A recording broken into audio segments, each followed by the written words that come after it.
Hey, what's up, my YouTube model community buddies? Well, this video, just the thumbnail alone should tell you what this video is. And I'm going to go ahead and show everybody because everybody asked me what I use for polishing, what I use for clear coat, what I use for paint. The list just goes on and on when it comes to getting a quality finish that looks slicker than a dog's you know what. So anyway, I first, let's just start off with primer. Okay, for primer I specifically use Duplicolor, and me and James from Scale Model Experiment, me and James Tester, we were talking about this, and he was like, dude, you lose so much detail, but you don't. I mean, you don't lose any detail. Now, if I just kept spraying it on and spraying it on and spraying it on, well, yeah, that goes with everything. You can lose detail that way. But this is by far, to me, and I'm not saying what I do is right, okay, but I'm saying for me, this works the best, okay? I have not used another primer that works this good for the money. You can buy Tamiya. People swear by it. It's good stuff. But look at how much compared the value. I mean, and you don't have to just use this color. You can use, I mean, well, of course, they're all different. I mean, you got your filler primer, you got your primer, you get your sealer, okay. And then, you know, I use white for some stuff, black for some, gray for some. I've been using this stuff now, and it's like, I think it's another brand of Duplicolor, but I find it to be better for some reason. I think it's just a touch different, but I find it to be better. That's what I use for my primer, okay, guys? So we all know what I use for primer now.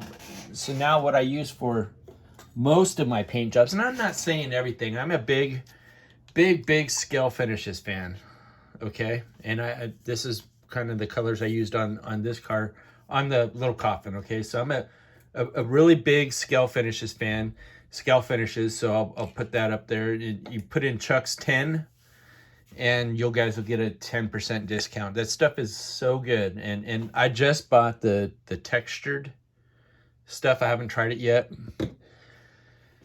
but I got a feeling it's to be awesome. So okay, so now that we're done talking about primer, I sand the body. I get all the mold lines out. I primer it. If I see anything else, I'll sand a little bit more. Sometimes I put a guide coat down, and sometimes I don't. But I'll sweat. You know, excuse me for a second, but I lost train of thought. But anyway, I'll sand it after that, okay, and then I'll shoot my color on it, and I'll use my scale finishes at about 20 psi until I achieve the color that it's supposed to be. It's usually 3-ish coats, I would say, depending on what color you got underneath it for primer, okay? That kind of makes a difference too. So after I shoot the color, I let that sit. I never shoot, like people say you can shoot the lacquer and then shoot the clear right over it. I don't do that. So I let it sit 24 hours or so. Usually 24 hours or 2 days, because that's when I get to it. But 24 hours is about the time that I wait.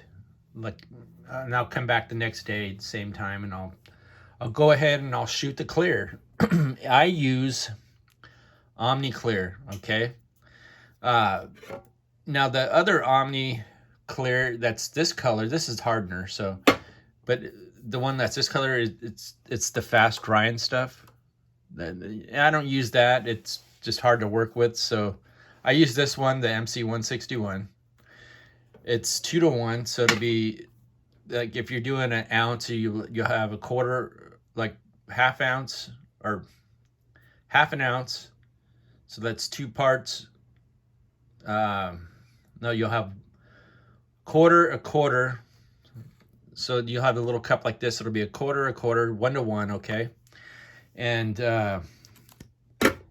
1 part reducer, okay? And my reducer is, nope, where'd that go? I had it out here somewhere.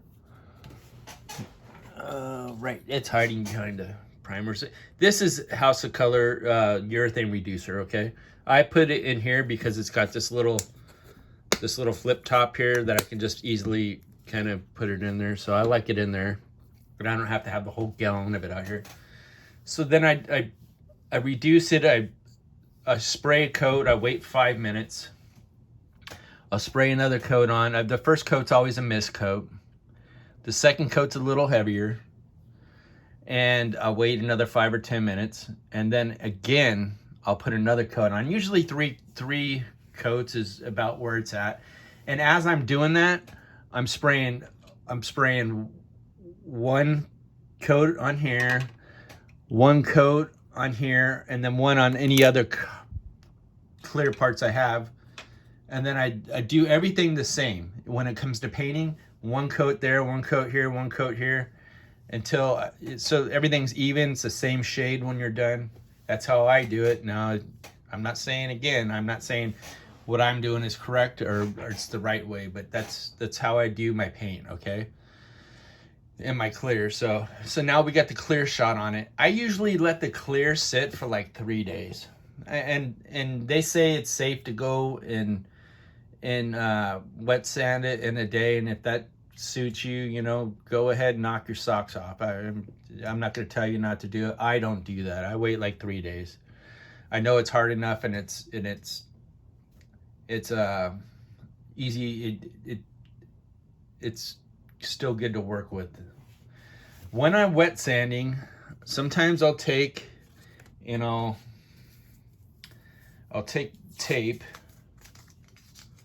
okay, and I might, this car's dirty, okay, I cover up, see this line right here, I'll cover it up, and when I go to wet sand it, I don't knock the line in, so I won't sand through it. So that's what I do. I start off with something like 4,000, like 3,000. I'll work my way. Sometimes on certain paint jobs, I'll work from 3,000 to 12,000. Most of the time I go 3,000, 5,000. That's enough for me. I'll wet sand it. In my water, I always add some Dawn dish soap so all the grit doesn't stick to all the sandpaper doesn't get clogged up. So I just put a couple drops in there, just about this much. For that much, I put about something like that. And then I kind of mix it, and then like this part here, this thing's been sitting for like 3 days. Okay, it's the way I shoot my clear, you barely even have to touch this thing. You see how nice that is? I haven't even wet sanded this yet, okay? And this here, now adding this flake in here is a whole different thing, okay? That's probably for somebody that's got more experience, and maybe we'll do that in another video. There's 2 ways to skin a cat, you know, or, oh, sorry, cat lovers.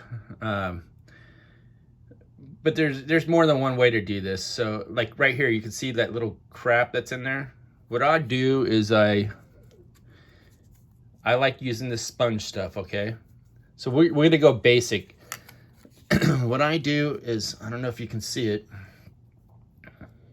See that little thing right there? And I kind of cross hatch everything. I go in different directions. And you're gonna see that this is gonna dull out, okay?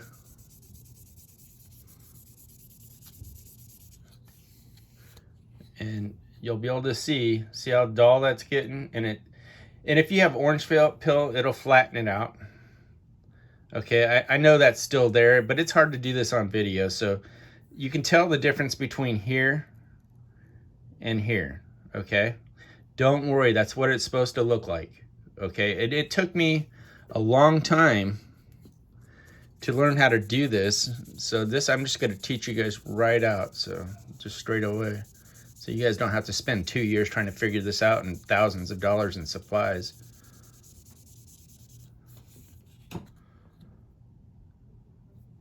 So, I mean, I'm gonna have to spend some time getting that out, but it will come out.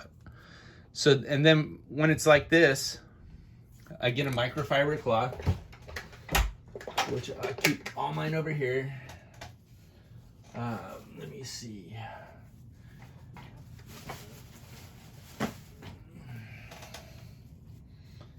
I get one of these microfiber cloths, okay? I'll take my compound, something a little bit more aggressive. Whoops. There's those Warhammer over here, but I'll show that. That's for another video. So I kind of go in different directions, and you want that friction. Kind of warm up a little bit. It's hard for me to see, so if I'm kind of screwing this up, I'm sorry. See how the shine's coming back? It's hard for me to do it like this, but you guys get the picture, right? When I'm done with this, it'll be even better than you guys seen here. So let me see.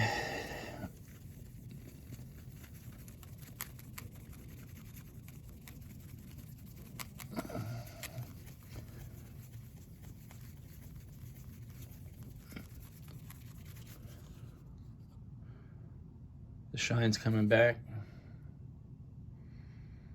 It's not quite where it was, but it's coming back, you can tell. The object is to flatten this all back out. Later I'll teach you guys how to use a rotary tool on this, but right now it's probably best to start out doing it by hand. That's how I started. It'll bring it back, but you got to be careful because you can burn this really easy. So that's how I polish it all out, and then I go to the polish, and I'll go to that. And I like using this stuff. I got this at the Harley dealer, and I use it on all my Harleys, and it's great stuff. So I use that over it all. So that's my routine of how I do things. But you can see this has not even been polished yet, and I barely have to touch this thing. It's because of the process I use. So, I mean, if you're already that far ahead of the game, let me see if I can get a better pic so you guys can see. See that? See how nice and smooth that is already? It's the little stuff like this little junk there. I got to sand that out. And it's only a couple spots. It's not really that bad. Let me see here. There's a part that had a little bit of orange peel on this car, and I think it was, trying to get this to focus. It was like right in here somewhere, but you guys get the picture. But there's many different kinds of sandpapers you guys can use. You guys can go to Hobby Lobby or Andy's or your local hobby store, and they have polishing packs, okay? Now this one here goes from 320, 400, 600, 1,000, 4,000, 6,000, and 12,000. Do not use these four, okay? You would just jack your clear coat up. Start from the 4,000, 6,000, and 12,000. That'd be great. These ones here, it's another way to go, and you can do these from like 32 to 12,000. And these are just micro finishing cloths. They're kind of like a spongy type deal. A lot of times, to tell you the truth, I don't even use that. I basically use these, and they come in a big, a big sheet of it, and I cut them up into little squares because I don't like to use it all because they're kind of getting hard to find them. But the 3M makes this, okay? So that's what I use, and a lot of times I'm able to polish it right out, and it's like showroom finish, okay? So now that we've established you can use any kind of sanding paper as long as it's the right grit. You know, you don't want to sand the paint off of it. So now as far as clear, you don't have to use a 2K clear. I choose to use a 2K clear. Is it bad for the plastic? Well, yeah, if you spray it on, like, I mean, to where it's having runs, it'll craze. So, I mean, that's why you got to mist it on. It is automotive grade, okay? So we got to remember that. But, you know, lots of guys are using splash stuff, and that's 2K too. That's 2-part stuff also. So you can use that. Alclad has their clear, okay? This is matte and semi-matte, but you can get high gloss, and you can actually buy 2K in a can, okay? And once you hit this, okay, you put this down there, you hit it, you smack it, and then you shake it, and the hardener mixes up with the clear, and now you can spray it. It's kind of pricey, but the thing is, it's got a shelf life and it's very small. So once you bust that open, it's gonna turn, you better have enough bodies to consume this whole thing. So you can use this. Do I use it? No, I'm actually gonna give this away to a buddy. I've already given one to Andy. So I mean, I'll probably give this one to Matt or something. So Andy from Andy's Hobby Spot, or Andy from Andy's Hobby Headquarters, I gave him the other one in about 6 months ago. So you can also use this, and I think they call it like a 1K clear, and it's okay to begin with. But we could always remember, you don't want to spray lacquer clears over enamel paint, okay? That does not mix. It'll gas right out, okay? That's very important when it comes to clear coats. I'm wondering if I left anything out. This stuff here, everybody uses it. I stopped using it because I think it kind of gets all over the place, and I think it's got like a silicone in it.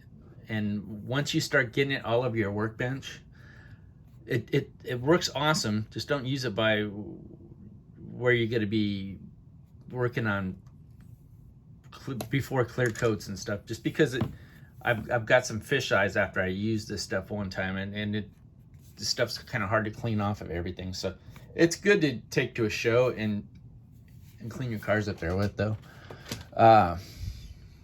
I hope I'm just not rambling. I'm hoping you guys are getting something out of this.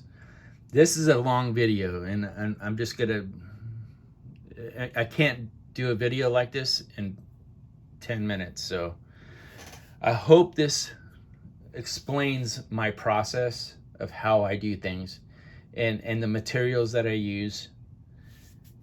And you're gonna get finishes like this. I mean, this is what you're looking for, right? Well, I mean, I'm achieving this type of finish with my method, okay? And I'm just hoping, like, right, dude, why didn't I do this like a long time ago? Turn my light. See that? See, so yeah, I mean, is it possible? Absolutely, okay? I'm not saying it's the way you should do them, but this is the way I do them, and I'm gonna stress on that, okay? So if there's any questions, let me know. I always answer, and I try to give the best answer I can, okay? So I'm gonna go ahead and end this video at 19 minutes, the longest video I think I've ever shot. So I don't know why you watch this crap, but you do, and I'm thankful for it. But I hope this wasn't crap to you. So I hope this actually helps a lot of you people out there strive to get nice paint jobs. So I am gonna go. So if you guys liked this video, go ahead and like it and subscribe, man. If this helped you guys, sub, man. I need all the subs I can get. So you guys all take care, and I'll see you guys in the next video. Bye, guys.